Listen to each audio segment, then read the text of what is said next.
Ruangan itu sunyi, namun bukan kesunyian yang menenangkan. Ini adalah kesunyian yang steril, yang dipaksakan, diselingi oleh bunyi, bip, pelan dan teratur dari monitor jantung di sebelah ranjang. Lara membenci suara itu. Setiap bunyi, bip, terasa seperti hitungan mundur, menandai detik-detik hidupnya yang ia habiskan terbaring tak berdaya. Dari jendela besar di sisi ruangan, ia bisa melihat langit Jakarta yang berwarna abu-abu, sama kelabunya dengan perasaannya. Ia seharusnya berada di Singapura minggu ini, mempresentasikan strategi peluncuran merek untuk klien terbarunya. Sebaliknya, ia terkurung di sini, di ruang VVIP sebuah rumah sakit mewah, dengan diagnosa demam berdarah stadium lanjut. Pembuluh darahnya rapuh, trombositnya anjlok ke level yang membahayakan. Setiap gerakan terasa seperti ada ribuan jarum kecil yang menusuk sendi-sendinya. Kepalanya terasa berat, dipenuhi kabut tebal yang membuatnya sulit berpikir jernih. Selang infus menancap di punggung tangannya, menyalurkan cairan dingin yang membuatnya menggigil meskipun suhu ruangan diatur dengan sempurna.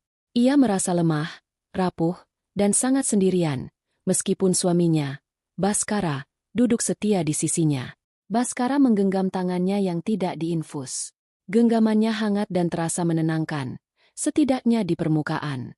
Ia tidak melepaskannya selama berjam-jam.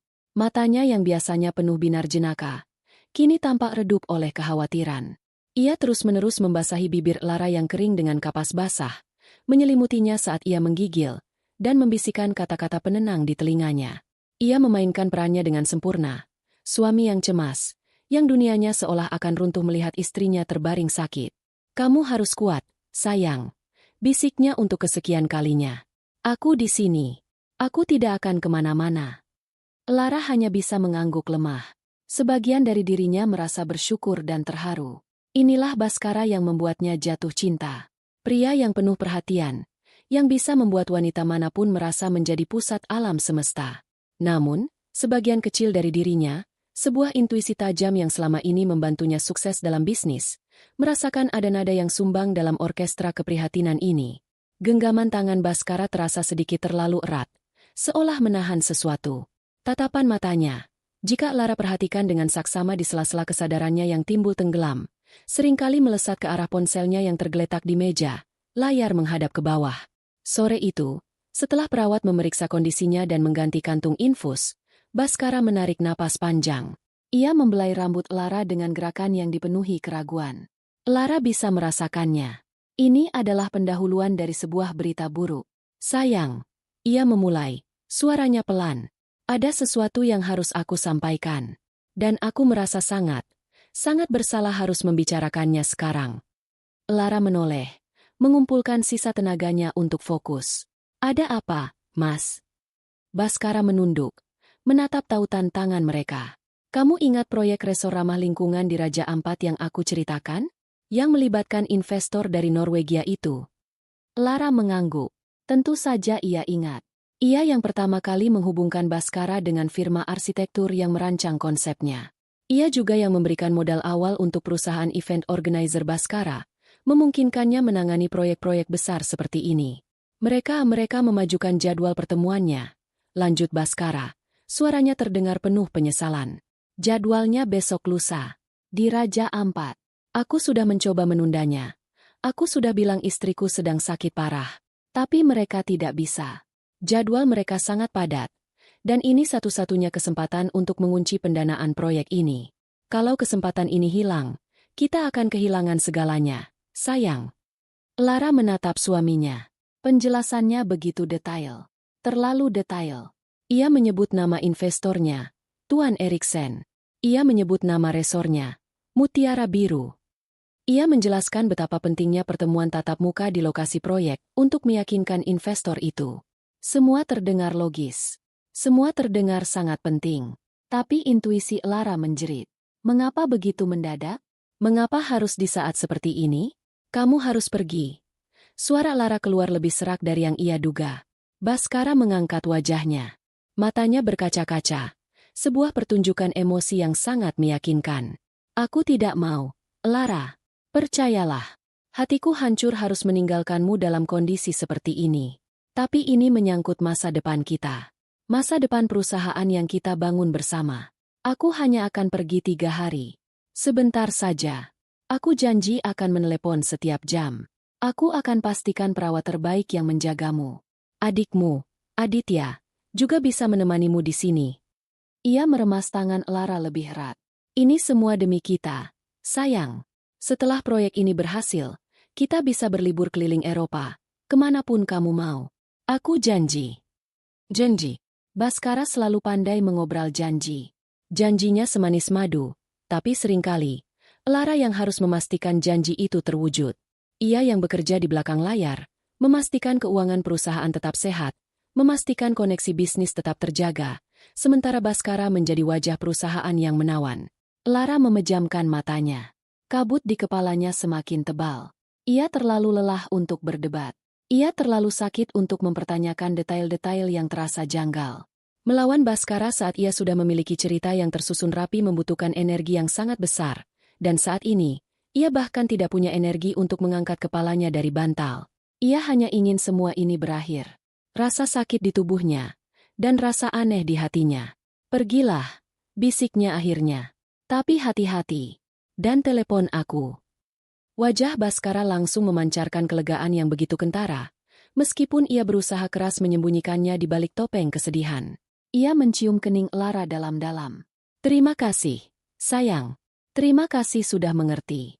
Kamu memang istri terbaik di dunia. Aku janji ini akan sepadan. Aku akan segera kembali. Malam itu, Baskara mengemasi tasnya di sudut ruangan. Lara memperhatikannya dalam diam. Gerakannya terlalu bersemangat untuk seseorang yang akan melakukan perjalanan bisnis yang berat. Ia memilih kemeja linen dan celana pendek, bukan pakaian formal untuk bertemu investor. Saat Lara menanyakannya, Baskara menjawab dengan lancar. Pertemuannya santai, di tepi pantai. Mereka ingin suasana yang kasual. Sebelum pergi, ia memeluk Lara sekali lagi. Pelukannya terasa hampa. Aku mencintaimu, bisiknya. Aku juga, balas Lara, tapi kata-kata itu terasa seperti kebohongan di lidahnya sendiri. Setelah Baskara pergi, ruangan VIP itu terasa semakin luas dan sunyi. Suara, bip, dari monitor jantung menjadi satu-satunya temannya. Lara menatap lagi ke arah jendela. Langit masih berwarna abu-abu. Ia merasa seperti ada badai yang akan datang. Badai yang jauh lebih mengerikan daripada demam berdarah yang menyerang tubuhnya. Benih kecurigaan itu, yang awalnya hanya sebuah firasat halus, kini telah ditanam dengan kuat di dalam hatinya, menunggu waktu untuk tumbuh dan menunjukkan wujudnya yang mengerikan. Dan Lara, dalam kelemahannya, hanya bisa menunggu. 2 hari pertama setelah kepergian Baskara adalah neraka yang sunyi. Kondisi Lara belum membaik.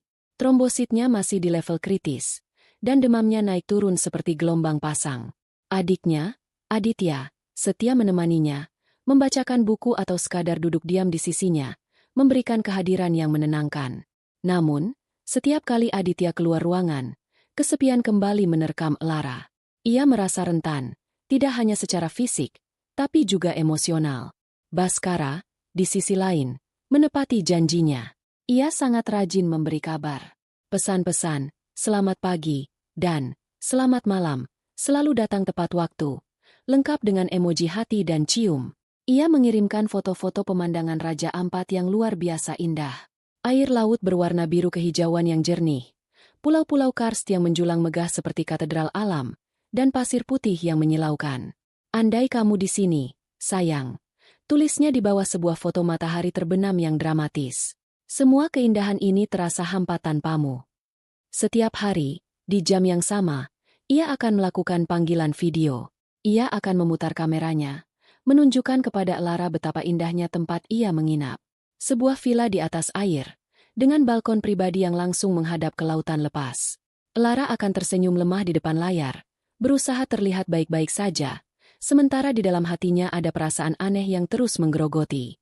Kontras antara pemandangan surga dunia yang dilihatnya di layar ponsel dengan 4 dinding abu-abu kamarnya yang berbau obat, terasa begitu menyakitkan. Bagaimana pertemuannya? Tanya Lara suatu kali, mencoba mengalihkan pembicaraan dari pemandangan yang indah itu.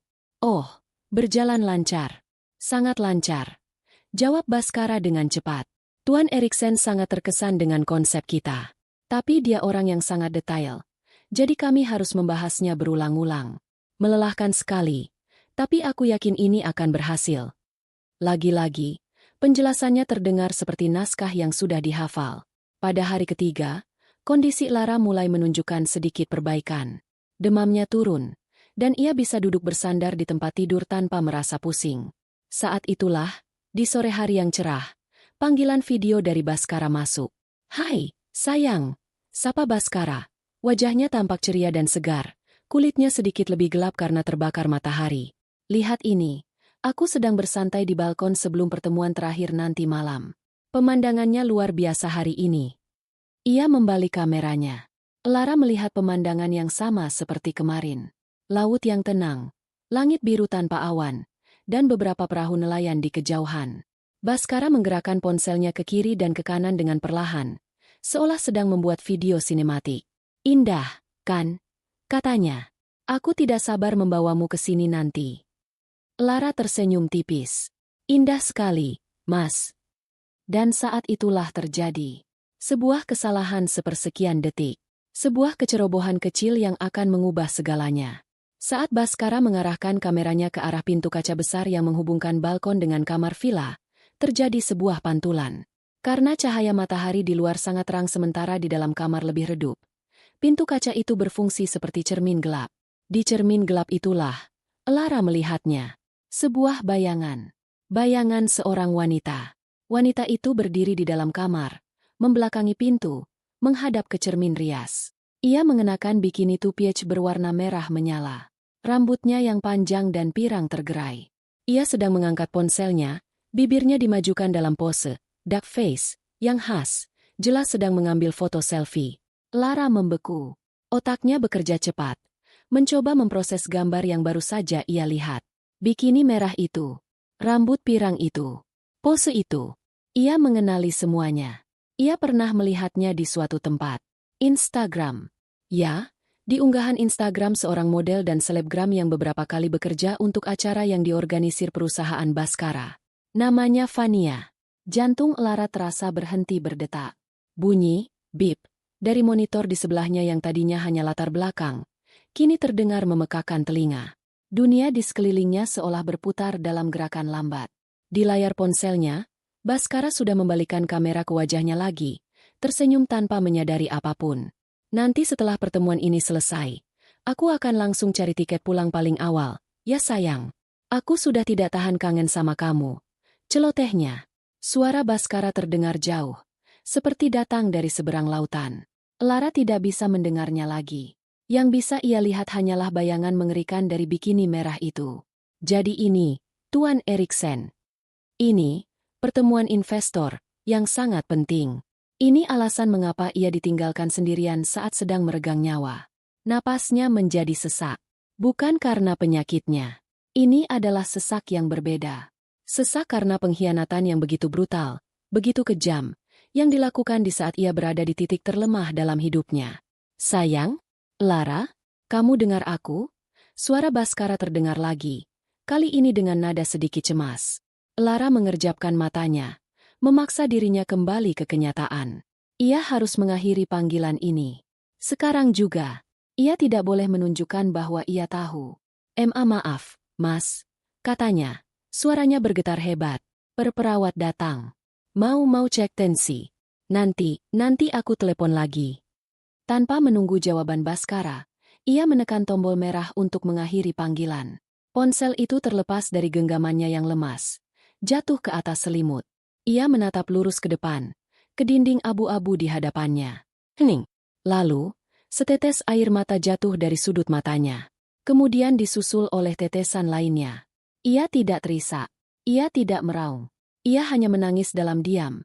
Air matanya mengalir deras seperti sungai yang bendungannya jebol. Setiap tetes air mata membawa serpihan hatinya yang hancur.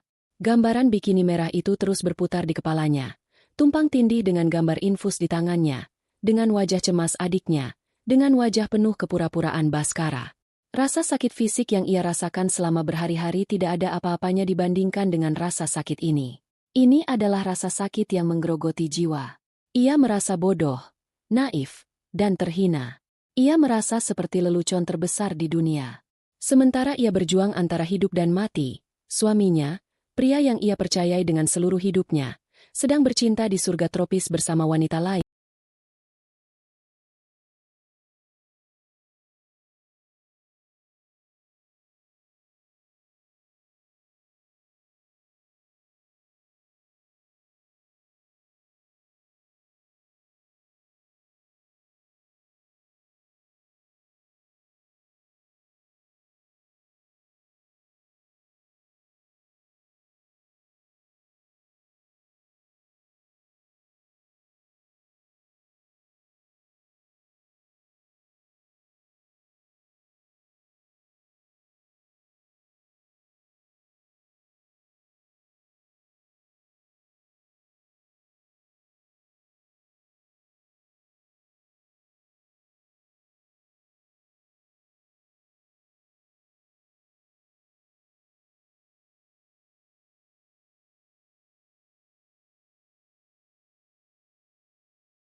Menggunakan uangnya.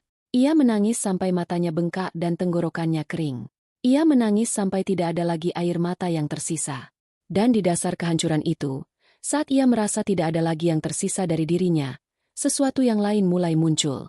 Sebuah percikan kecil di tengah abu kesedihannya. Percikan itu dingin, gelap, dan tajam. Itu bukan lagi kesedihan. Itu adalah kemarahan. Kemarahan yang murni, yang membeku. Baskara telah melakukan kesalahan terbesar dalam hidupnya. Ia tidak hanya mengkhianati istrinya. Ia telah membangunkan seekor naga yang sedang tertidur. Dan naga ini tidak akan kembali tidur sebelum ia membakar seluruh kebohongan suaminya hingga menjadi debu. Malam itu, perawat yang berjaga menemukan perubahan signifikan pada kondisi Lara. Bukan pada data yang tertera di monitor jantung atau angka trombositnya, melainkan pada sorot matanya. Saat ia masuk untuk memberikan obat, ia tidak lagi menemukan tatapan sayu dan pasrah dari seorang pasien yang lemah. Ia disambut oleh sepasang mata yang tajam, fokus, dan memancarkan cahaya dingin yang membuat bulu kuduknya meremang. Wanita yang terbaring di ranjang itu mungkin masih lemah secara fisik, tapi jiwanya sedang ditempa oleh api amarah menjadi sekeras baja.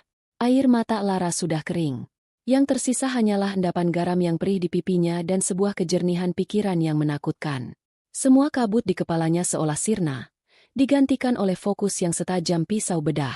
Ia memutar ulang gambaran pantulan di kaca itu berulang-ulang, bukan lagi dengan rasa sakit, tapi dengan ketelitian seorang analis yang sedang mempelajari kelemahan lawannya. Setiap detail, bikini merah, pose selfie, senyum puas yang samar-samar terlihat, menjadi bahan bakar bagi mesin pembalasan yang baru saja ia nyalakan di dalam benaknya. Ia meraih ponselnya dengan tangan yang kini terasa lebih mantap. Ia tidak membuka galeri untuk melihat foto-foto kenangan bersama Baskara. Ia tidak membuka media sosial untuk meluapkan amarahnya. Ia membuka kontak teleponnya. Ada dua orang yang ia butuhkan saat ini, Pion dan bentengnya. Panggilan pertama ia tujukan kepada Aditya, adiknya. Telepon berdering 2 kali sebelum diangkat. "Kak, ada apa? Kamu baik-baik saja? Aku baru saja mau ke sana." Suara Aditya terdengar cemas. "Aku baik-baik saja, Adit," jawab Lara. Suaranya terdengar datar dan tanpa emosi, yang justru membuat Aditya semakin khawatir. "Dengarkan aku baik-baik. Aku tidak punya banyak waktu dan tenaga untuk menjelaskan berulang-ulang. Jadi fokus." Aditya terdiam di seberang sana, merasakan perubahan drastis pada nada bicara kakaknya. "Mas Baskara tidak sedang dalam perjalanan dinas," lanjut Lara. "Dia sedang berlibur di Raja Ampat dengan seorang wanita. Namanya Fania. Seorang model. Aku melihatnya dengan mata kepalaku sendiri." Hening sejenak. Lalu, Lara bisa mendengar Aditya mengumpat dengan kasar. "Brengsek. Aku tahu bajingan itu tidak bisa dipercaya. Aku akan pesan tiket pertama ke Sorong besok pagi. Kak, aku akan menyeretnya pulang dan..." "Berhenti," potong Lara. Suaranya dingin dan tegas. "Jangan bodoh. Jangan gunakan ototmu saat kamu punya otak. Kalau kamu ke sana dan membuat keributan, kamu hanya akan memberinya posisi sebagai korban. Aku tidak mau itu." Aditya terdiam. Amarahnya yang meledak-ledak langsung padam oleh perintah kakaknya yang sedingin es. Aku butuh kamu di sini, di Jakarta, kata Lara. Aku butuh kamu menjadi mata, telinga, dan tanganku. Aku butuh kamu bergerak dalam senyap. Aku mau kamu kumpulkan semua bukti digital tentang mereka. Lacak jejak mereka. Media sosial, bukan hanya milik mereka, tapi juga teman-teman mereka. Cari tag lokasi, komentar, unggahan-unggahan lama. Aku mau tahu sejak kapan ini berlangsung. Ia berhenti sejenak, menarik napas. Dia pasti menggunakan email bersama kita untuk memesan tiket dan hotel. Kata sandinya masih sama seperti tanggal ulang tahun ibu. Masuk ke sana. Cari semua bukti pemesanan. Aku mau tahu mereka menginap di mana, naik pesawat apa, pakai tur apa yang mereka ambil. Kumpulkan semuanya dalam satu folder. Jangan ada yang terlewat. Kamu bisa melakukannya. Bisa, Kak. Tentu saja bisa. Jawab Aditya sigap. Ia bukan lagi adik kecil yang emosional, tapi seorang prajurit yang baru saja menerima perintah dari komandannya. Aku akan mulai sekarang juga. Bagus. Kabari aku setiap ada perkembangan. Dan ingat, Adit, jangan sampai ada yang tahu. Terutama dia. Aku mengerti, Kak. Setelah menutup telepon dari Aditya, Lara langsung membuat panggilan kedua. Kali ini ke nomor seorang wanita parubaya yang kontaknya ia simpan dengan nama Ibu Rina, legal. Ibu Rina adalah pengacara kepercayaan keluarga Lara selama puluhan tahun. Selamat malam, Bu Rina. Maaf mengganggu. Ini Lara. Sapanya dengan nada formal. Lara? Ya ampun. Nak, tante dengar kamu di rumah sakit. Bagaimana kondisimu? Suara Ibu Rina terdengar hangat dan keibuan. Kondisi saya akan segera membaik, Bu. Jawab Lara. Saya menelepon bukan sebagai keponakan Anda. Saya menelepon sebagai klien. Saya butuh nasihat hukum yang serius. Kehangatan di suara Ibu Rina langsung berganti dengan profesionalisme. Tentu saja. Ada apa? Saya ingin mempersiapkan gugatan cerai terhadap Baskara, kata Lara tanpa basa-basi. Dan kemungkinan, tuntutan hukum pidana atas penggelapan dana perusahaan. Terdengar helaan napas panjang dari seberang telepon. Tante sudah menduga hari ini akan datang, kata Ibu Rina pelan, lebih pada dirinya sendiri. Baik, Lara, ceritakan semuanya. Lara menceritakan kejadian itu dengan ringkas, akurat, dan tanpa emosi. Ia menjelaskan tentang liburan di Raja Ampat, tentang wanita bernama Fania, dan tentang kecurigaannya bahwa semua ini dibiayai oleh uang perusahaan. Langkah yang bagus dengan menyuruh Aditya mengumpulkan bukti digital. Puji Ibu Rina. Itu akan menjadi fondasi yang kuat. Sekarang, kita perlu memperkuatnya dari sisi keuangan dan hukum aset. Pertama, apakah kalian punya perjanjian pranikah? Tidak ada, Bu. Dulu saya terlalu percaya padanya. Tidak apa-apa. Itu bukan akhir dunia, kata Ibu Rina menenangkan. Perusahaan event organizer itu, modal awalnya 100% dari kamu, kan? Dari dana warisan ayahmu. Betul, Bu. Semua bukti transfernya masih saya simpan. Sangat bagus. Itu artinya kita bisa berargumen bahwa perusahaan itu adalah harta bawaanmu, bukan harta Gonogini. Kita harus segera mengamankan semua dokumen kepemilikan. Akta pendirian, rekening koran perusahaan, sertifikat rumah dan aset lainnya. Di mana kamu menyimpannya? Semua dokumen asli ada di brankas pribadi saya di bank. Sempurna, kata Ibu Rina. Jangan biarkan Baskara memiliki akses ke sana. Untuk sekarang, jangan lakukan tindakan apapun yang gegabah. Biarkan dia merasa aman dalam kebohongannya. Biarkan dia menikmati surganya. Sementara itu, kita di sini akan mempersiapkan neraka untuk kepulangannya. Saya akan mulai menyusun draft gugatannya besok pagi. Setelah panggilan berakhir, Lara meletakkan ponselnya. Ia menatap langit-langit kamarnya yang putih. Untuk pertama kalinya dalam beberapa hari, ia tidak merasa seperti seorang pasien. Ia merasa seperti seorang jenderal yang sedang memetakan medan pertempuran di dalam tenda komandonya. Ranjang rumah sakit ini bukan lagi tempat ia meratapi nasib, tapi pusat kendali operasinya. Selang infus yang menyalurkan cairan ke tubuhnya terasa seperti pasokan logistik yang membuatnya tetap kuat untuk berperang. Bunyi, bip. Dari monitor jantung kini terdengar seperti detak metronom yang mengatur ritme rencananya yang sempurna. Air matanya telah berubah menjadi tinta untuk menulis babak akhir dari pernikahannya. Dan ia akan memastikan, babak akhir itu adalah sebuah mahakarya pembalasan. Aditya bergerak secepat kilat. Begitu menerima perintah dari kakaknya, ia mengubah kamarnya menjadi pusat komando dadakan. Laptopnya yang canggih kini menampilkan berbagai jendela peramban, sementara tablet di sebelahnya menampilkan utas pesan yang terus diperbarui dengan Lara. Baginya, ini bukan sekadar tugas. Ini adalah sebuah misi pribadi untuk membalaskan sakit hati kakak perempuan yang sangat ia sayangi. Target pertamanya adalah Fania. Akun Instagram wanita itu memang diatur privat, tapi itu bukan halangan. Aditya adalah seorang digital native sejati. Ia tahu bahwa di dunia maya, tidak ada dinding yang benar-benar rapat. Ia mulai dengan melacak daftar teman-teman Fania yang akunnya terbuka untuk publik. Ia menghabiskan waktu berjam-jam menelusuri ratusan foto dan video, mencari wajah Fania atau Baskara. Dan ia menemukannya. Sebuah foto yang diunggah oleh salah satu teman Fania, seorang desainer, 2 bulan yang lalu. Foto itu diambil di sebuah restoran mewah di Bali. Di sana, di latar belakang, duduk Baskara dan Fania di satu meja, tertawa sambil bersulang dengan gelas anggur. Tanggal unggahan foto itu sama persis dengan tanggal saat Baskara menelepon Lara dengan panik, mengatakan bahwa pertemuan dengan klien di Bali diperpanjang 3 hari. Kebohongan pertama terungkap. Ini bukan pertama kalinya. Penemuan itu memicu Aditya untuk menggali lebih dalam. Ia kembali fokus pada Fania. Ia memperhatikan gaya hidup wanita itu yang dipamerkan di media sosial. Tas-tas bermerek, jam tangan mewah, liburan-liburan singkat ke pulau-pulau pribadi. Semua itu tidak sesuai dengan profilnya sebagai seorang model yang karirnya belum begitu cemerlang. Aditya mengirimkan beberapa foto unggahan Fania kepada Lara.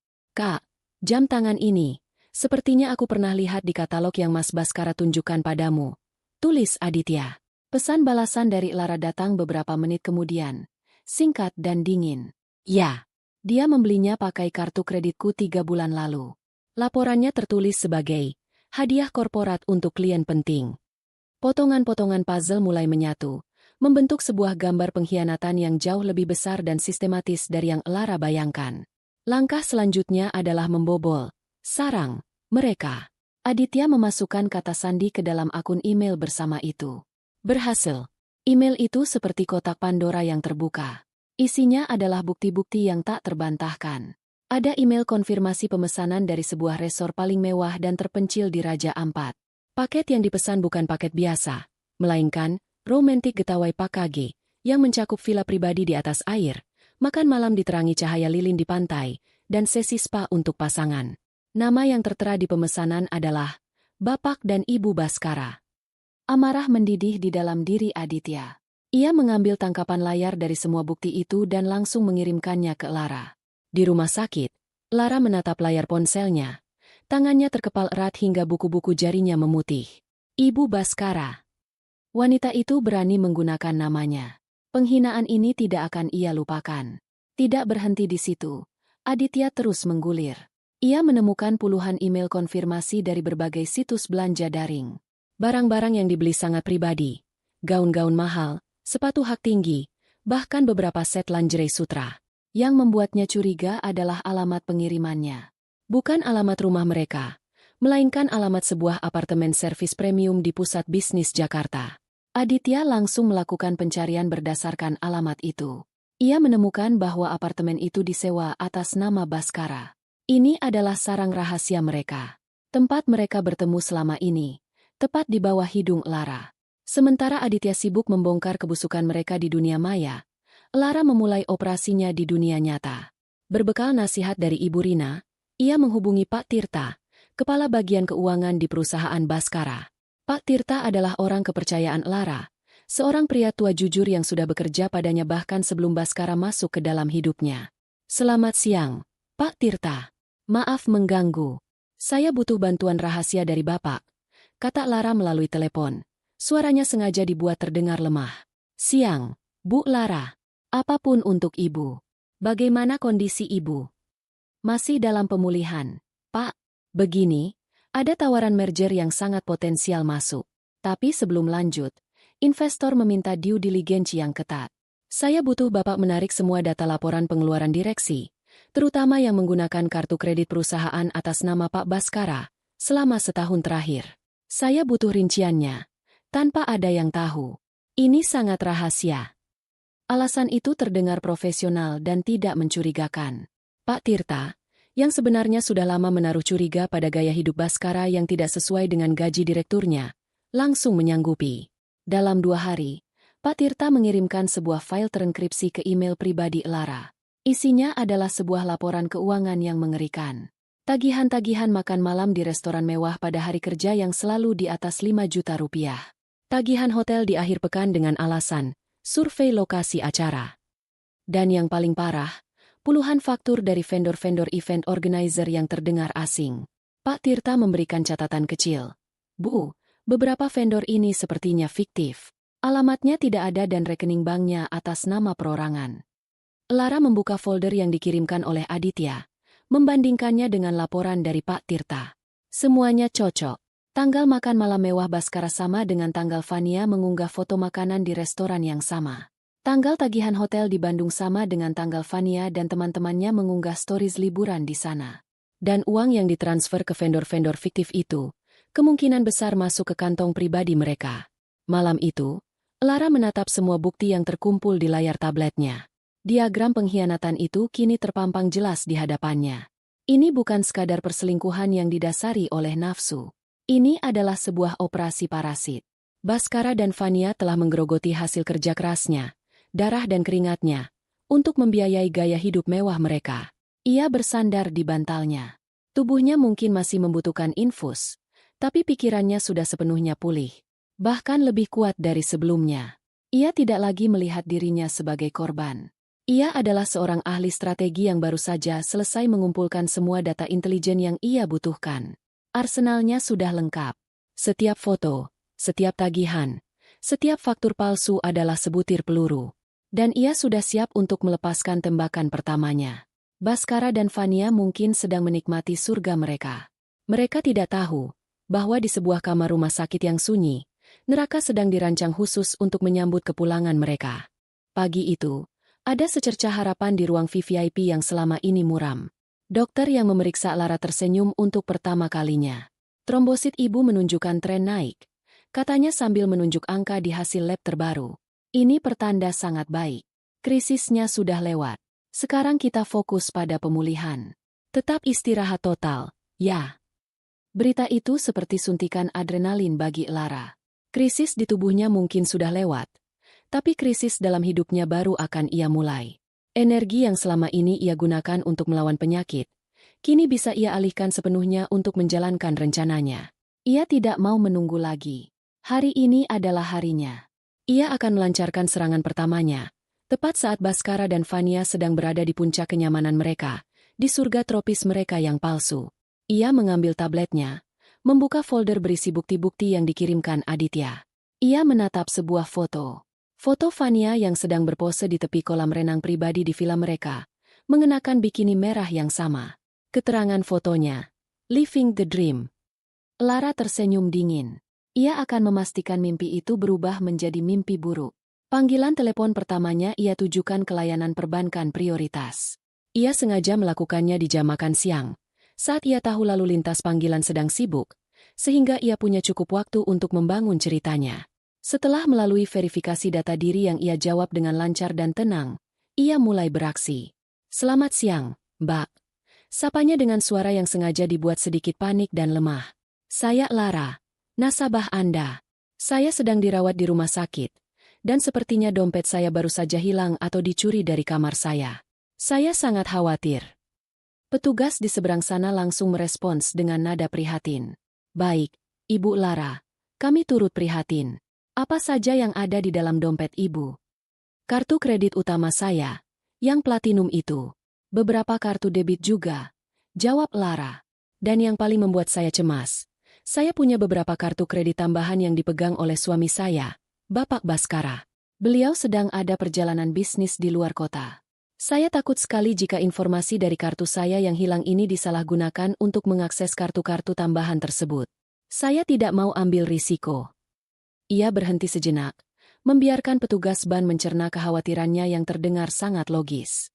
Untuk langkah pengamanan, lanjut Lara. Saya minta tolong untuk segera memblokir semua kartu yang terhubung dengan rekening saya. Saya ulangi, semuanya. Kartu utama saya, dan semua kartu tambahan atas nama suami saya. Saya tidak peduli jika itu merepotkan. Keamanan nomor 1. Tolong blokir secara permanen sekarang juga. Baik, Ibu. Saya mengerti.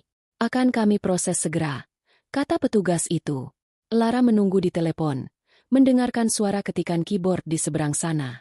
Setiap ketukan terdengar seperti paku yang menancap di peti mati kemewahan Baskara. Beberapa menit kemudian, petugas itu kembali. Baik, Ibu Lara. Sudah kami konfirmasi. Semua kartu kredit atas nama Ibu Lara dan kartu tambahan atas nama Bapak Baskara telah berhasil kami blokir secara permanen. Kartu pengganti akan kami proses dan kirimkan ke alamat Ibu dalam 7 hari kerja. Terima kasih banyak, Mbak. Terima kasih, kata Lara dengan suara penuh kelegaan palsu. Ia menutup telepon. Serangan pertama berhasil. Jalur suplai dana utama telah diputus. Ia merasakan secercah kepuasan yang dingin.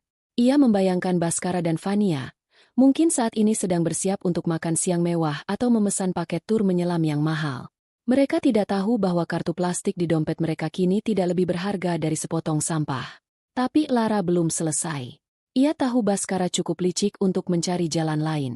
Ia bisa saja menggunakan dana darurat dari rekening operasional perusahaan. Lara tidak akan membiarkan itu terjadi. Panggilan keduanya ia tujukan kepada Pak Tirta. Kali ini, nada suaranya berubah. Tidak ada lagi kepanikan palsu. Yang ada adalah nada tegas seorang pemimpin yang mengambil keputusan sulit. Pak Tirta, ini Lara.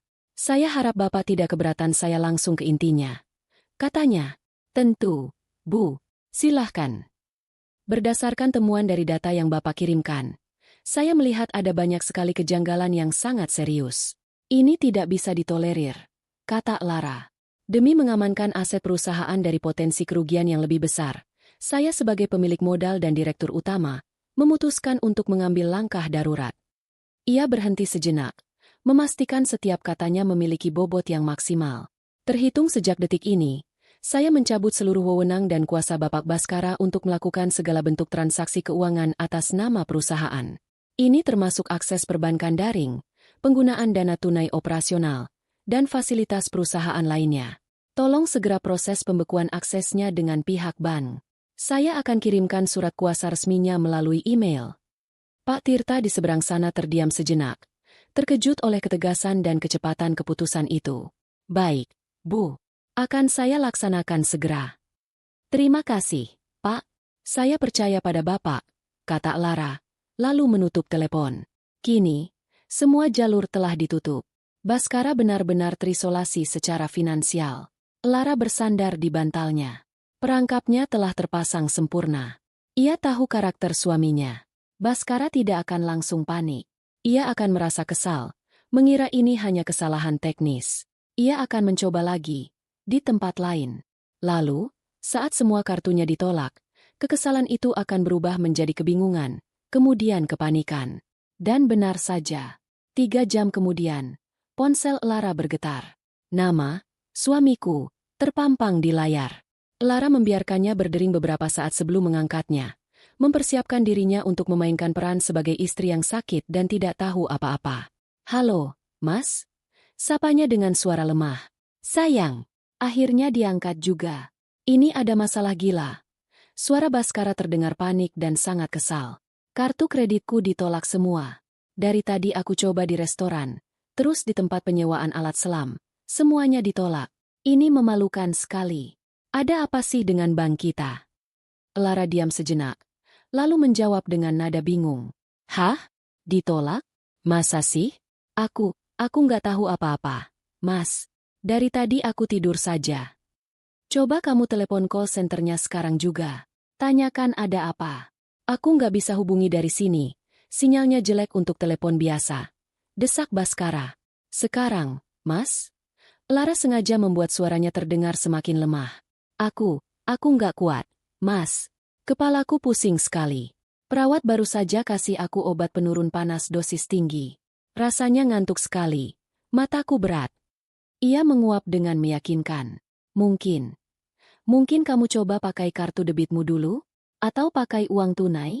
Aku mau istirahat dulu. Ya, Mas. Maaf sekali, nanti kalau sudah baikan aku coba telepon bank. Sebelum Baskara sempat memprotes lebih lanjut, Lara mematikan sambungan telepon.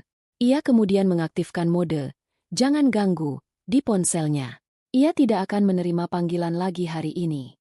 Ia membayangkan wajah Baskara yang frustrasi, berdiri di bawah terik matahari Raja Ampat, berkeringat bukan hanya karena panas, tapi juga karena panik. Ia membayangkan wajah Fania yang cantik itu mulai cemberut karena fasilitas mewah yang dijanjikan tiba-tiba lenyap. Di dalam kamar rumah sakit yang sejuk dan tenang, Lara menutup matanya. Ia tidak tersenyum. Ia tidak merasakan kegembiraan. Ia hanya merasakan kepuasan yang dingin dan absolut. Ia telah menarik kartu pertamanya. Dan ia tahu, kartu itu telah meruntuhkan fondasi surga palsu mereka. Badai akan segera datang di Raja Ampat. Badai yang ia ciptakan dari ranjang rumah sakitnya. Surga itu runtuh tepat di meja makan.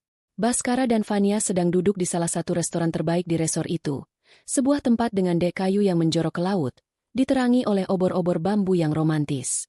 Mereka baru saja memesan hidangan laut paling mahal di menu dan sebotol anggur putih impor. Ini seharusnya menjadi puncak dari liburan rahasia mereka. Saat pelayan datang dengan mesin gesek kartu, Baskara menyerahkan kartu kreditnya dengan gaya angkuh yang biasa ia tunjukkan. Pelayan itu menggeseknya. Klik. Gagal. Ia mencoba lagi. Gagal. Mohon maaf, Pak. Sepertinya ada masalah dengan kartunya. Katanya sopan. Coba lagi. Mungkin sinyalnya jelek. Kata Baskara. Senyumnya mulai kaku. Pelayan itu mencoba untuk ketiga kalinya. Mesin itu mengeluarkan bunyi penolakan yang sama. Ditolak, Pak. Wajah Baskara memerah. Ia mengeluarkan kartu lain dari dompetnya. Kartu tambahan yang berbeda. Hasilnya sama. Ditolak. Semua mata di meja-meja sebelah seolah tertuju pada mereka. Fania, yang sedari tadi sibuk mengambil foto makanan untuk konten media sosialnya, berhenti dan menatap Baskara dengan pandangan tak percaya. Ada apa, Bas? Bisiknya tajam. Jangan bilang kamu lupa bayar tagihan. Tentu saja tidak. Balas Baskara gusar. Ia mencoba menelepon Lara, tapi panggilannya langsung dialihkan ke pesan suara. Ia mencoba menelepon lagi. Sama saja. Kepanikan mulai menjalari dirinya. Ia tidak punya cukup uang tunai untuk membayar tagihan semahal itu. Akhirnya, dengan menahan malu yang luar biasa, ia harus berbicara dengan manajer restoran, meninggalkan jam tangannya sebagai jaminan, dan berjanji akan melunasinya besok pagi. Mereka berjalan keluar dari restoran itu di tengah tatapan kasihan dan cemooh dari pengunjung lain. Citra pria sukses dan kaya raya yang selalu Baskara bangun, hancur berkeping-keping dalam satu malam. Begitu pintu villa mereka tertutup, pertengkaran hebat pun meledak. Ini memalukan sekali, Baskara, teriak Fania, melempar tas tangannya ke sofa. Aku tidak pernah semalu ini seumur hidupku. Apa kata orang nanti kalau tahu? Bagaimana bisa semua kartumu diblokir? Aku tidak tahu, balas Baskara, suaranya meninggi. Pasti ada kesalahan di bank. Atau Lara berbuat ulah. Wanita itu, sakit pun masih bisa menyusahkan. Jangan salahkan istrimu. Ini salahmu karena tidak becus. Serang Fania. Kamu bilang semuanya sudah kamu atur. Kamu bilang aku tidak perlu khawatir soal apapun. Lalu ini apa? Kita terdampar di pulau antah berantah ini tanpa uang. Argumen itu membuka tabir hubungan mereka. Fania marah bukan karena khawatir pada Baskara, tapi karena kenyamanan dan kemewahan yang ia nikmati terancam. Baskara marah bukan karena ia mengkhawatirkan Lara, tapi karena egonya terluka dan topengnya sebagai pria mapan terlepas. Mereka saling menyalahkan, saling meneriakkan kata-kata kasar. Villa mewah yang tadinya menjadi saksi bisu kemesraan mereka, kini menjadi arena pertarungan yang sengit. Keesokan harinya, keadaan menjadi lebih buruk. Mereka tidak bisa lagi memesan makanan dari layanan kamar. Mereka tidak bisa mengikuti tur snorkeling yang sudah mereka rencanakan. Mereka benar-benar terkurung di dalam sangkar emas mereka. Baskara menghabiskan sepanjang pagi mencoba menghubungi Lara, namun ponselnya tetap tidak aktif. Ia mencoba menghubungi bank, tapi karena ia hanya pemegang kartu tambahan, mereka tidak bisa memberikan informasi apapun tanpa persetujuan pemegang kartu utama. Putus asa, ia menelepon salah satu temannya di Jakarta, berbohong tentang dompetnya yang dicuri dan membutuhkan dana darurat untuk pulang. Temannya setuju untuk mentransfer sejumlah uang, tapi jumlahnya jauh dari cukup untuk melunasi tagihan hotel mereka yang sudah membengkak, apalagi untuk membeli tiket pesawat kelas bisnis. Hanya segini? Keluh Fania saat melihat nominal transfer di ponsel Baskara. Ini bahkan tidak cukup untuk membayar satu malam di villa ini. Lalu aku harus bagaimana lagi? Bentak Baskara. Kamu pikir mudah mencari pinjaman di saat seperti ini? Hari-hari berikutnya adalah siksaan. Mereka hidup dari sisa uang tunai dan dana transfer yang terbatas. Mereka terpaksa membeli mie instan dan air mineral dari warung kecil di desa terdekat. Memakannya diam-diam di villa mewah mereka agar tidak ketahuan staf hotel. Pemandangan laut yang indah kini terasa seperti penjara. Fania tidak lagi berdandan atau mengambil foto. Ia hanya duduk cemberut di balkon, terus-menerus mengeluh dan menyalahkan Baskara. Baskara, yang kehabisan akal, hanya bisa merokok tanpa henti, mondar-mandir dengan cemas. Pada hari kelima, Baskara berhasil menghubungi Elara. Ia sudah menyiapkan cerita sedih tentang betapa kacaunya perjalanannya dan bagaimana ia butuh uang untuk pulang. Namun, Elara memotongnya bahkan sebelum ia selesai berbicara. "Mas, maaf sekali aku baru bisa angkat telepon." Suara Elara terdengar sangat lemah, diiringi bunyi, bip, monitor jantung yang sengaja ia dekatkan ke mikrofon. Aku baru saja selesai ada tindakan medis kecil. Kata dokter penting untuk menaikkan trombositku. Aku tidak boleh banyak bicara. Doakan aku saja ya, Mas, supaya aku cepat sehat. Nanti kalau sudah selesai masa pemulihan, aku kabari lagi. Klik. Panggilan terputus. Baskara terpaku. Ponsel masih menempel di telinganya. Tindakan medis? Lara sedang dalam bahaya? Rasa bersalah yang selama ini berhasil ia tekan tiba-tiba muncul ke permukaan, mencekiknya. Bagaimana bisa ia memikirkan masalah uangnya sementara istrinya mungkin sedang berjuang untuk hidupnya? Kebohongan Lara adalah sebuah serangan pamungkas. Sebuah pukulan telak yang tidak hanya menyerang logistiknya, tapi juga psikologisnya. Ia merasa seperti monster terkeji di dunia.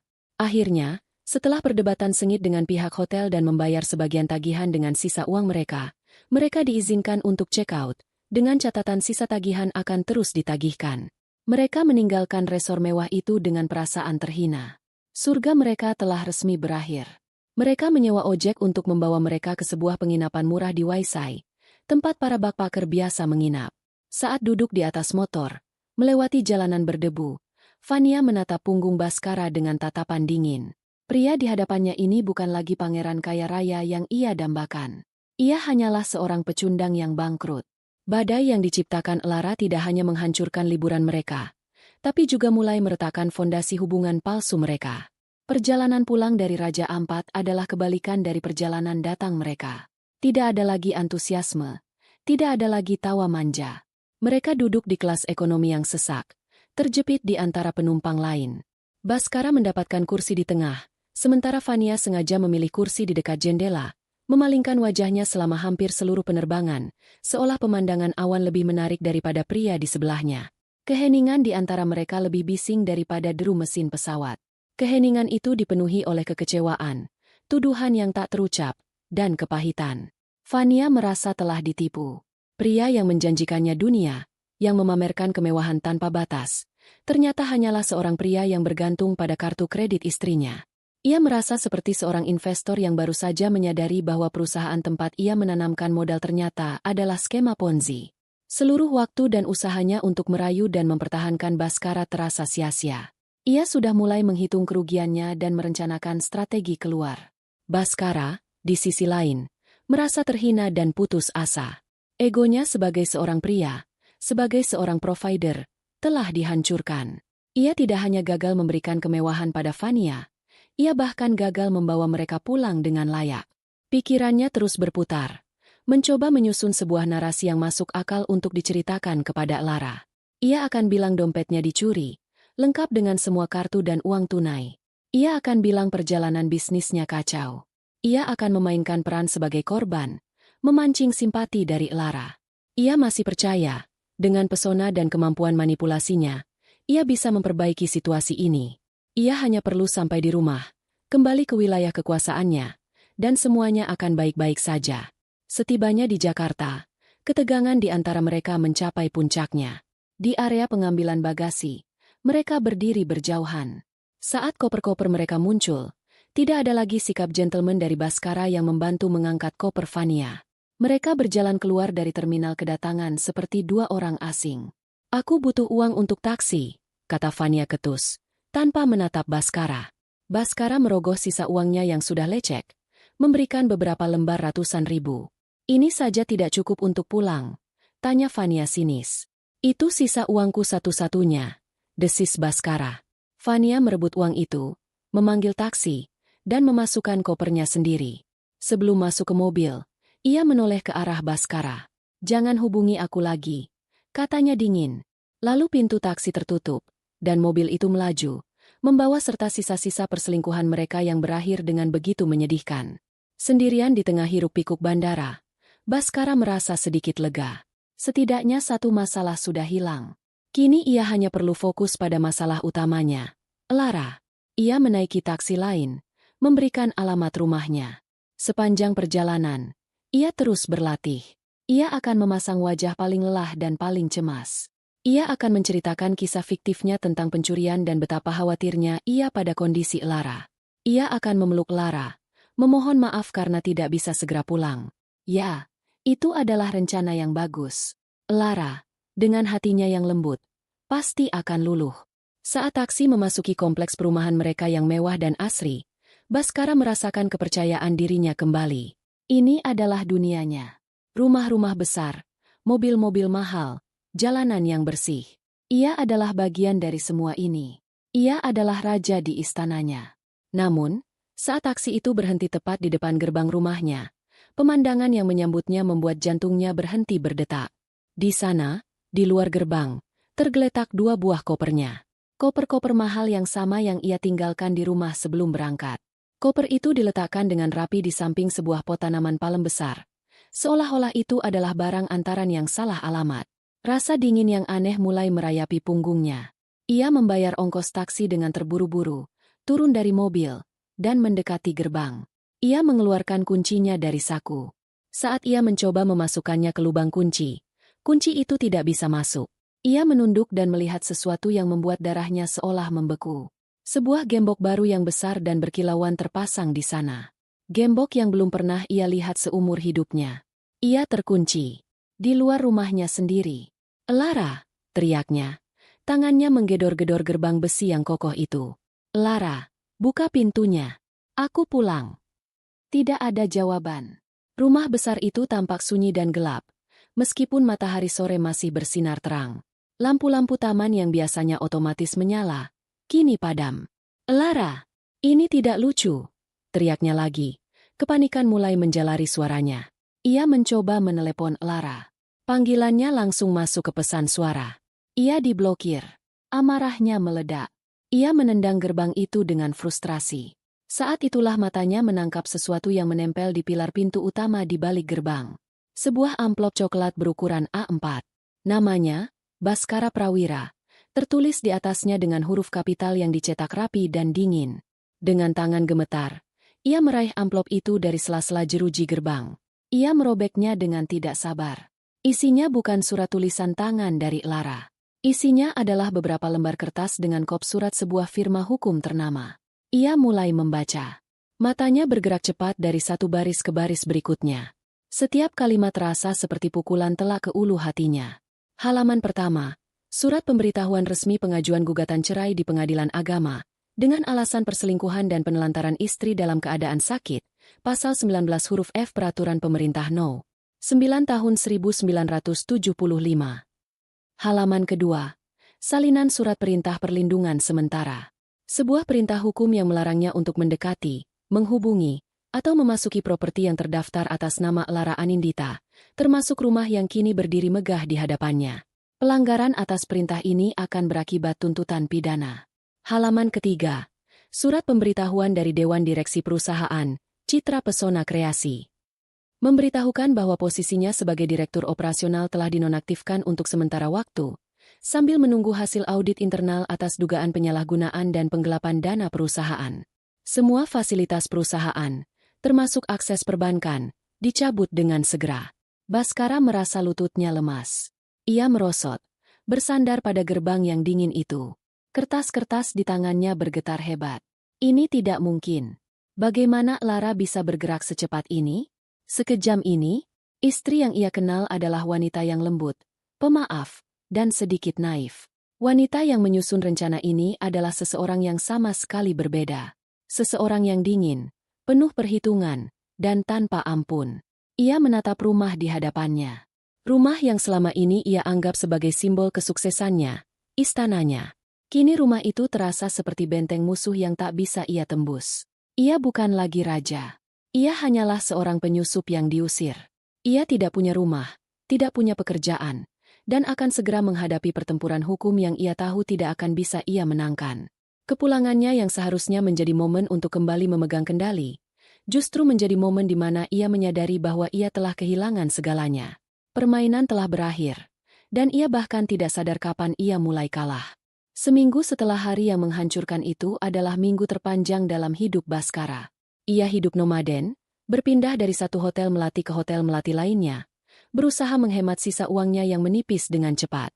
Ia mencoba menghubungi teman-temannya, orang-orang yang dulu sering ia traktir makan malam mahal, tapi kini teleponnya jarang diangkat. Berita tentang keretakan rumah tangganya dan masalah di perusahaannya rupanya menyebar lebih cepat dari api. Ia menjadi paria. Setiap hari ia melewati rumahnya, berharap melihat tanda-tanda kehidupan, berharap bisa berbicara dengan Lara, tapi rumah itu tetap sunyi seperti kuburan. Ia akhirnya menyewa seorang pengacara. Seorang kenalan lama yang lebih banyak menangani kasus-kasus kecil. Setelah melihat dokumen yang diterima Baskara, pengacara itu hanya bisa menggelengkan kepala. Posisimu sangat lemah, Bas. Sangat lemah, katanya pesimis. Di puncak keputusasaan,nya, sebuah email resmi masuk ke ponselnya. Sebuah undangan. Bukan, ini lebih terasa seperti sebuah panggilan menghadap. Ia diminta untuk menghadiri sebuah pertemuan di kantor firma hukum, Rina Wicaksana O Partners. Pengacara Lara. Pertemuan itu dijadwalkan 3 hari lagi. Mau tidak mau, ia harus datang. Pada hari yang ditentukan, Baskara berusaha tampil serapi mungkin dengan kemeja lamanya yang sedikit kusut. Ia masuk ke lobi gedung pencakar langit yang menjulang itu, merasa kecil dan tidak pada tempatnya. Kantor firma hukum itu berada di lantai teratas, dengan pemandangan kota yang membentang luas. Semuanya memancarkan aura kekuasaan dan kemahalan, kontras dengan kehidupannya yang kini berantakan. Seorang sekretaris mengantarnya ke sebuah ruang rapat besar. Di dalam, di balik meja mahoni panjang yang mengilap, lawan-lawannya sudah menunggu. Di tengah, duduk Lara. Baskara nyaris tidak mengenalinya. Wanita di hadapannya bukan lagi istri lemah yang ia tinggalkan di rumah sakit. Lara tampak bersinar.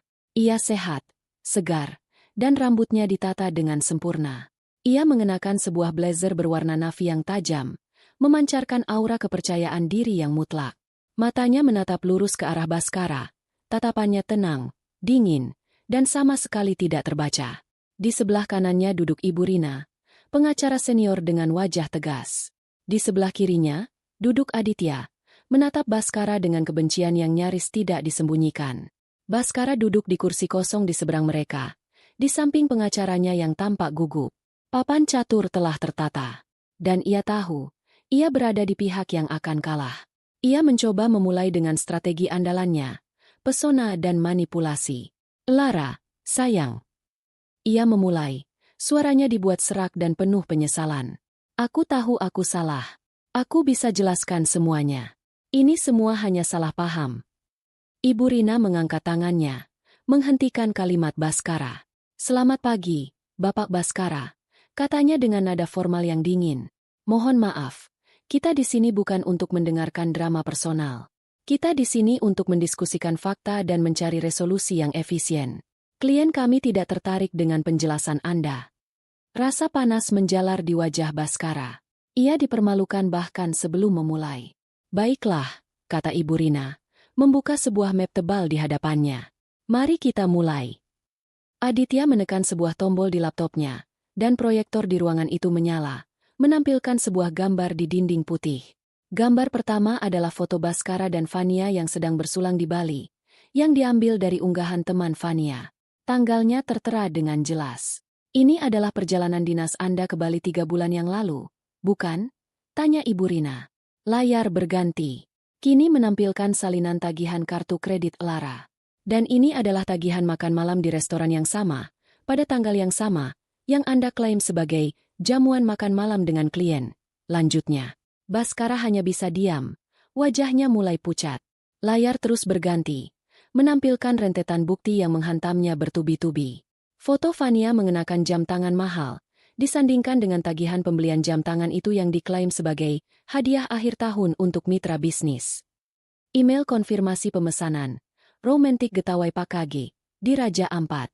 Foto-foto mesra mereka yang berhasil dilacak oleh Aditya dari berbagai sumber. Kemudian, presentasi beralih ke bagian keuangan. Laporan audit dari Pak Tirta ditampilkan. Diagram alur dana yang rumit menunjukkan bagaimana uang dari rekening perusahaan mengalir ke vendor-vendor fiktif, yang rekeningnya kemudian terlacak dimiliki oleh kerabat jauh Fania. Lalu, ada salinan kontrak sewa apartemen rahasia mereka, yang biayanya dibebankan ke perusahaan sebagai sewa kantor cabang pembantu. Setiap bukti baru yang ditampilkan terasa seperti sebuah paku yang menancap lebih dalam ke peti matinya. Pengacaranya hanya bisa menunduk, tidak sanggup berkata apa-apa. Tidak ada celah untuk membantah. Bukti-bukti itu terlalu kuat, terlalu lengkap, dan terlalu mematikan. Setelah selide terakhir, sebuah foto Fania yang sedang selfie di dalam kamar villa dengan bikini merahnya, yang ironisnya berhasil dipulihkan oleh Aditya dari data cadangan ponsel Fania, ditampilkan, proyektor dimatikan. Ruangan kembali terang, menyoroti wajah Baskara yang sudah pucat pasi. Saat itulah Lara berbicara untuk pertama kalinya. Suaranya tenang, tapi setiap kata terdengar seperti vonis. Kamu punya 2 pilihan, Baskara, katanya, menatap lurus ke mata pria yang pernah menjadi suaminya. Pilihan pertama, kamu melawan. Kamu melawan gugatan cerai ini di pengadilan. Jika itu yang kamu pilih, maka besok pagi, semua bukti penggelapan dana ini akan saya serahkan ke Divisi Kejahatan Ekonomi di kepolisian. Bukan hanya kamu, Fania juga akan saya jadikan tersangka sebagai penadah dana. Kalian berdua akan berakhir di penjara. Karir, nama baik, dan kebebasan kalian akan hilang selamanya. Ia berhenti sejenak, membiarkan ancaman itu meresap. Pilihan kedua, lanjutnya. Kamu menandatangani semua dokumen di hadapanmu sekarang juga. Dokumen perceraian tanpa syarat. Dokumen pengalihan 50% sahammu di perusahaan kepadaku sebagai ganti rugi atas dana yang kamu curi. Dokumen perjanjian untuk tidak menuntut harta gonogini sepeser pun. Dan dokumen perjanjian untuk tidak pernah muncul lagi dalam kehidupanku. Jika kamu memilih ini, Lara menyimpulkan, saya akan mempertimbangkan untuk menyimpan bukti-bukti kriminal ini sebagai koleksi pribadi saja. Pengacara Baskara mendorong setumpuk dokumen ke hadapannya. Itu bukan lagi pilihan. Itu adalah sebuah ultimatum. Sebuah jalan keluar dari kehancuran total menuju kehancuran yang tidak separah itu. Papan catur telah dibalik. Bidak yang malang, yang mengira dirinya adalah raja, kini tidak punya langkah lain selain menyerah pada sang ratu. Dengan tangan gemetar, Baskara mengambil pena. Ia kalah. Pena itu terasa berat di tangan Baskara, seolah terbuat dari timah. Dengan satu tarikan napas terakhir yang bergetar, ia membubuhkan tanda tangannya di atas materai. Satu persatu, di setiap lembar dokumen yang disodorkan oleh pengacaranya yang berwajah pasi. Surat persetujuan cerai, surat pengalihan saham, surat pernyataan pelepasan hak atas harta bersama. Setiap goresan pena adalah sayatan yang memutuskan tali terakhir yang menghubungkannya dengan kehidupan lamanya yang gemerlap. Setelah tanda tangan terakhir dibubuhkan, Ibu Rina memeriksa semua dokumen dengan teliti. Ia mengangguk puas. Baiklah, katanya. Suaranya tidak mengandung simpati sedikit pun. Pertemuan ini selesai. Salinan dokumen akan dikirimkan ke kantor pengacara Anda. Itu adalah sebuah pengusiran yang sopan. Baskara bangkit. Kakinya terasa seperti jeli. Ia tidak berani menatap Lara. Ia hanya berjalan keluar dari ruang rapat itu. Punggungnya terasa seperti ditusuk oleh tatapan dingin Aditya. Ia berjalan melewati lobi marmer yang mewah, keluar melalui pintu kaca otomatis yang mendesis terbuka, dan melangkah ke trotoar Jakarta yang panas dan bising. Ia berdiri di sana sejenak. Bingung. Untuk pertama kalinya dalam 10 tahun, ia tidak punya tempat untuk pulang. Ia adalah seorang pria tanpa rumah, tanpa pekerjaan, tanpa istri, dan tanpa masa depan. Reruntuhan dari kesombongannya sendiri. Hari-hari berikutnya adalah sebuah penurunan yang curam dan brutal ke dasar jurang. Sisa uang dari pinjaman temannya menipis dengan cepat hanya untuk membayar kamar hotel murah yang pengap dan berbau asap rokok. Ia mencoba menghubungi Vania, bukan karena cinta, tapi karena putus asa. Mungkin Vania masih punya sedikit uang, atau setidaknya bisa memberinya tempat menumpang. Panggilannya tidak diangkat. Pesannya hanya dibaca. Ia akhirnya menemukan Vania melalui unggahan media sosial temannya. Ia mendatangi kafe mewah tempat foto itu diambil. Ia melihat Vania di sana, duduk di meja sudut, tertawa manja dengan seorang pria tambun berumur yang mengenakan jam tangan Rolex emas. Baskara mendekati meja mereka dengan ragu. "Vania," panggilnya pelan. Vania menoleh. Senyum di wajahnya langsung lenyap, digantikan oleh ekspresi jijik. "Mau apa kamu di sini?" desisnya. Aku butuh bantuan," kata Baskara, menelan harga dirinya. Vania tertawa sinis. "Bantuan? Pria bangkrut sepertimu mau minta bantuan padaku? Dengar ya, Bas, hubungan kita sudah selesai. Salahmu sendiri memilih istri yang salah untuk dikhianati. Sekarang pergi, sebelum kamu membuatku malu." Pria tambun di sebelahnya menatap Baskara dengan pandangan merendahkan. Baskara merasa seluruh darah di tubuhnya surut ke kaki. Ia berbalik dan berjalan keluar dari kafe itu, diiringi oleh tawa kecil dari meja Vania. Itulah akhir dari cinta mereka. Ia mencoba mencari pekerjaan, tapi reputasinya telah mendahuluinya. Di dunia bisnis event organizer yang kecil dan saling terhubung, berita tentang bagaimana ia digulingkan dari perusahaannya sendiri karena skandal selingkuh dan penggelapan dana telah menjadi rahasia umum. Tidak ada yang mau menyentuhnya. Ia ditolak di mana-mana. Akhirnya, ia terpaksa menjual beberapa barang pribadi yang tersisa, pindah dari hotel ke sebuah kamar kos sempit di gang becek di pinggiran kota. Kamarnya hanya cukup untuk satu kasur dan satu lemari kecil. Setiap malam, ia makan mie instan, ditemani oleh suara tikus di langit-langit dan penyesalan yang menggerogotinya tanpa henti. Sementara Baskara tenggelam dalam reruntuhannya, Lara justru sibuk membangun kembali. Sehari setelah pertemuan di kantor pengacara, ia datang ke kantor Citra Pesona Kreasi. Kedatangannya disambut dengan tatapan cemas dan bisik-bisik dari para karyawan. Ia mengabaikan itu semua dan langsung mengadakan rapat darurat dengan seluruh staf. Ia berdiri di depan mereka. Penampilannya tenang dan berwibawa. "Selamat pagi semuanya," sapanya. "Seperti yang mungkin sudah kalian dengar, akan ada perubahan besar dalam struktur kepemimpinan perusahaan ini. Terhitung mulai hari ini, Bapak Baskara tidak lagi menjadi bagian dari perusahaan. Saya, Lara Anindita, sebagai pendiri dan pemilik saham sepenuhnya, akan mengambil alih kendali operasional secara langsung." Ia tidak perlu menjelaskan alasannya. Keheningan di ruangan itu sudah cukup menjelaskan bahwa semua orang mengerti. "Saya tahu ada banyak ketidakpastian," lanjutnya. "Tapi saya ingin kalian tahu satu hal. Perusahaan ini tidak akan runtuh. Sebaliknya, kita akan membangunnya kembali menjadi lebih kuat, lebih besar, dan lebih baik. Kita akan membangunnya di atas fondasi yang baru, fondasi integritas, transparansi, dan kerja keras yang tulus." Ia kemudian memaparkan rencananya. Ia mengumumkan promosi Pak Tirta menjadi direktur keuangan yang baru, sebuah keputusan yang disambut dengan tepuk tangan lega dari para karyawan senior yang menghormati Pak Tirta. Ia mengumumkan akan mengganti nama perusahaan, untuk menandai era yang baru. Citra Pesona Kreasi, nama yang dipilih Baskara, akan segera pensiun. Hari-hari berikutnya, Lara bekerja tanpa lelah. Ia seperti seorang ahli restorasi yang memperbaiki sebuah bangunan bersejarah yang rusak dari dalam. Ia merombak sistem keuangan, membenahi alur kerja, dan bertemu dengan setiap klien satu persatu untuk meyakinkan mereka bahwa perusahaan berada di tangan yang aman. Ia juga mulai membersihkan jejak Baskara dari kehidupan pribadinya. Ia menyumbangkan semua pakaian dan barang-barang pribadi Baskara yang tersisa di rumah. Ia menyewa jasa desainer interior untuk mengubah ruang kerja Baskara menjadi sebuah studio seni yang terang, tempat ia bisa melukis lagi. Rumah yang tadinya terasa dingin dan penuh kenangan buruk, perlahan kembali menjadi sebuah rumah yang hangat, yang mencerminkan kepribadiannya sendiri. Kontras antara kehidupan mereka begitu tajam. Suatu malam, saat Baskara sedang duduk di pinggir ranjangnya yang reyot, menatap dinding kamarnya yang berjamur, Lara sedang berada di sebuah acara jamuan makan malam penting. Ia baru saja berhasil memenangkan tender untuk menyelenggarakan sebuah konferensi internasional. Proyek terbesar dalam sejarah perusahaannya.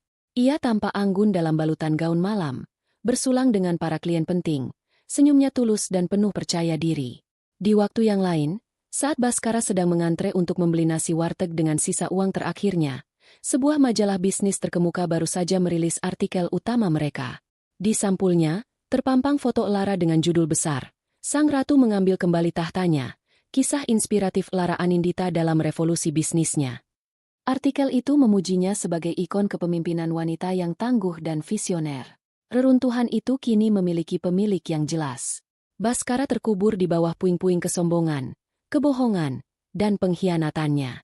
Sementara Lara, ia berdiri tegak di atas puing-puing pernikahannya yang hancur, tidak untuk meratapinya, tapi untuk menjadikannya fondasi dalam membangun sebuah kerajaan baru yang jauh lebih megah.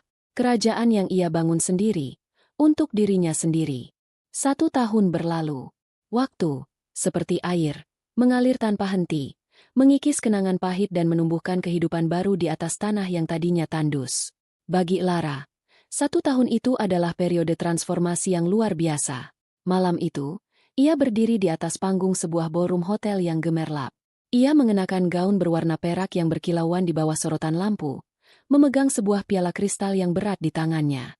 Perusahaannya, yang kini bernama Lara Creations, baru saja memenangkan penghargaan sebagai event organizer terbaik tahun ini. Ia mendekati mikrofon, menatap ratusan wajah di hadapannya yang bertepuk tangan meriah. Di meja depan, ia bisa melihat Aditya dan Pak Tirta tersenyum bangga.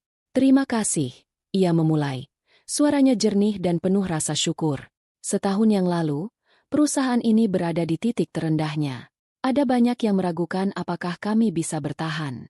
Tapi malam ini, kami berdiri di sini. Ini bukan kemenangan saya. Ini adalah kemenangan sebuah tim yang percaya pada kekuatan integritas. Ini adalah bukti bahwa ketika kita membangun sesuatu di atas kejujuran dan kerja keras, fondasinya tidak akan pernah runtuh. Pidatonya singkat, tapi pesannya kuat. Ia tidak menyebut masa lalunya, tapi semua orang di industri itu tahu cerita di baliknya. Ia tidak berbicara tentang balas dendam, tapi tentang kebangkitan. Ia telah mengubah narasi hidupnya, dari kisah seorang istri yang dikhianati menjadi kisah seorang pemimpin yang menginspirasi. Setelah acara selesai, ia menolak ajakan untuk pergi ke pesta perayaan. Ia hanya ingin pulang. Sopirnya mengantarnya melewati jalanan Jakarta di malam hari. Saat mobil berhenti di lampu merah, matanya tanpa sengaja menangkap sebuah pemandangan di seberang jalan. Di sebuah dealer mobil bekas yang terang benderang, beberapa orang sales sedang berkumpul. Salah satunya, yang berdiri sedikit di pinggir, tampak sangat familiar. Pria itu lebih kurus, rambutnya sedikit menipis, dan senyum yang ia pasang untuk seorang calon pembeli tampak dipaksakan dan lelah. Itu adalah Baskara. Lara menatapnya selama beberapa detik. Tidak ada rasa benci, tidak ada rasa kasihan, tidak ada rasa puas. Ia tidak merasakan apa-apa. Pria itu kini benar-benar hanya bagian dari masa lalunya yang jauh. Seperti teman sekelas di sekolah dasar yang nyaris tidak ia ingat namanya. Saat lampu berubah hijau dan mobil kembali melaju, ia memalingkan wajahnya tanpa berpikir 2 kali. Bab itu telah benar-benar ditutup. Rumahnya menyambutnya dengan kehangatan. Tidak ada lagi keheningan yang menyesakkan. Kini rumah itu diisi oleh lukisan-lukisan karyanya yang berwarna cerah di dinding, rak-rak buku yang penuh, dan seekor kucing adopsi yang langsung menggesekkan badannya di kakinya. Rumah itu adalah cerminan jiwanya. Penuh warna, mandiri, dan damai. Sebulan kemudian, Lara memutuskan untuk mengambil liburan. Bukan liburan mewah untuk pamer, tapi sebuah perjalanan untuk dirinya sendiri. Ia tidak pergi ke Eropa atau Maldives. Ia memilih untuk pergi ke Sumba. Ia menyewa sebuah villa kecil yang menghadap langsung ke padang sabana yang luas dan lautan yang biru. Pada pagi terakhirnya di sana, ia bangun sebelum matahari terbit. Ia membuat secangkir kopi, membawa buku catatannya, dan duduk di teras kayu vilanya, menghadap ke timur. Perlahan, langit yang gelap mulai berubah warna. Semburat jingga, merah muda, dan ungu mulai melukis cakrawala. Udara terasa segar dan bersih. Ia membuka buku catatannya. Di halaman pertama, ia menulis sebuah judul, Babak Baru. Ia mulai menulis, bukan tentang masa lalu, tapi tentang masa depan. Tentang rencana untuk membuka cabang baru, Lara Creations, di Bali. Tentang ide untuk mendirikan sebuah yayasan yang membantu para wanita korban kekerasan dalam rumah tangga untuk bangkit dan mandiri secara finansial. Tentang keinginannya untuk belajar menyelam dan menjelajahi keindahan bawah laut Indonesia. Keindahan yang sesungguhnya. Saat garis pertama matahari muncul di ufuk, menyebarkan cahaya keemasannya ke seluruh penjuru negeri, Elara meletakkan penanya. Ia menatap fajar yang baru itu. Fajar yang begitu indah, begitu penuh janji.